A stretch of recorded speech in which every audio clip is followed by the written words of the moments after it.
Look at this sunset. It's incredible. Great shot coming from the Capitol. Thank you, Scott Taylor, for sharing that with us. The increasing cloud cover, the sun going down. That is just a monumental shot tonight. Goodness, that's a good one. And that's the type of sky condition we saw really throughout the state with an increasing deck of clouds. Satellite radar shows that with our northwest flow in northern Utah, we did see some clearing in the south, but some clouds kind of streaming through southern Utah.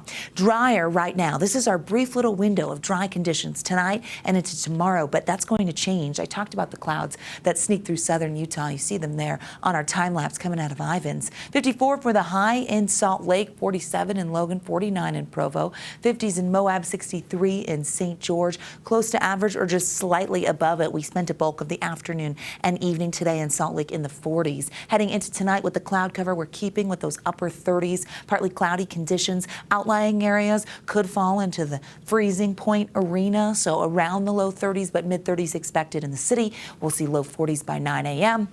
And we've got changes. Southwesterly flow is going to help with bumping those temperatures even more so. I don't think 60 is totally out of the question. Great shot of Alta tonight. The light just went on as they were going to make some snow, but we saw that long exposure. We're going to add snowpack to the high country with this next storm cycle. It's going to take over, and we're looking at a prolonged period of snow, which is why winter storm watches have already been issued. So here we go again. This is for Wednesday afternoon through Friday afternoon for the Wasatch, western Uintas, central southern mountains, and the Book Cliffs and Wasatch Plateau.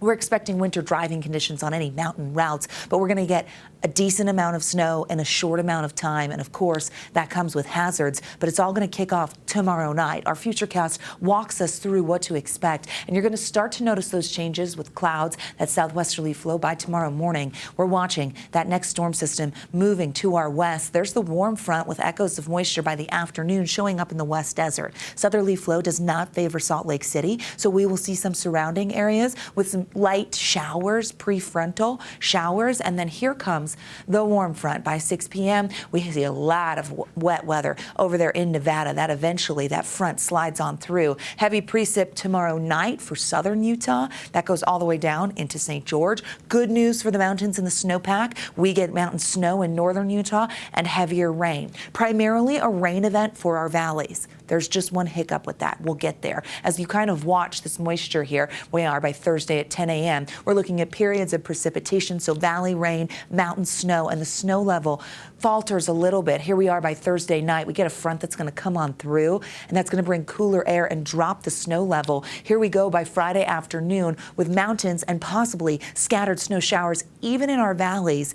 And there's a reason, and it's that front that you just saw. And then as we head into the weekend, a ridge of high pressure will set up. So very active. Let's talk snow accumulation right now, because we see the pink, and we see that pink indicating more than a foot of snow. Northern mountains could go 1 to 2 feet. Central mountains at 10 to 20. 8 to 16 inches in the southern mountains, but the cottonwoods could get 1 to 3 feet of snow over the next 3 days. Gosh, that's great for snowpack. Of course, avalanche danger is something we have to keep in mind. Now, the valleys will primarily be rain, but we play with the precipitation type due to the snow level.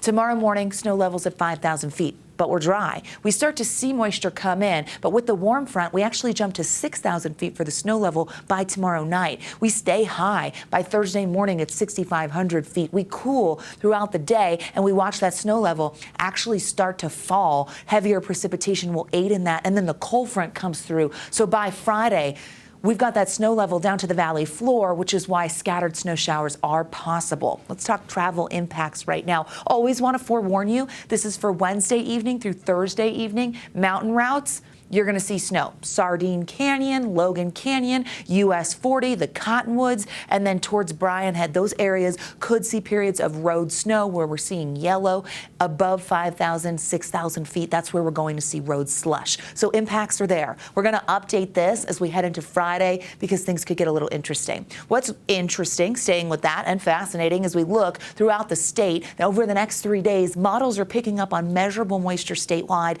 meaning that we'll get some precipitation precipitation of some form. I always like to take models with a grain of salt. We really have to see how the atmosphere sets up, but it just means that soggy conditions are expected, and the storm cycle is going to definitely deliver in some way, shape, or form. 40s and 50s into tomorrow, 60 in Moab, 64 in St. George. Let's check the 7-day, okay? Because you're going to get a really good idea. Isolated rain showers tomorrow with increasing cloud cover in the south. Thursday is our peak day for moisture. It's going to be soggy, scattered showers by Friday.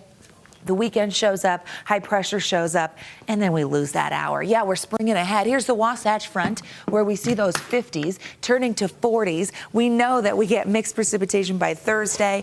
Friday, some scattered snow showers, drier by the weekend. Springing ahead, 40s to 50s. A lot going on in the weather world, at least. Very, very busy with this next storm coming on through.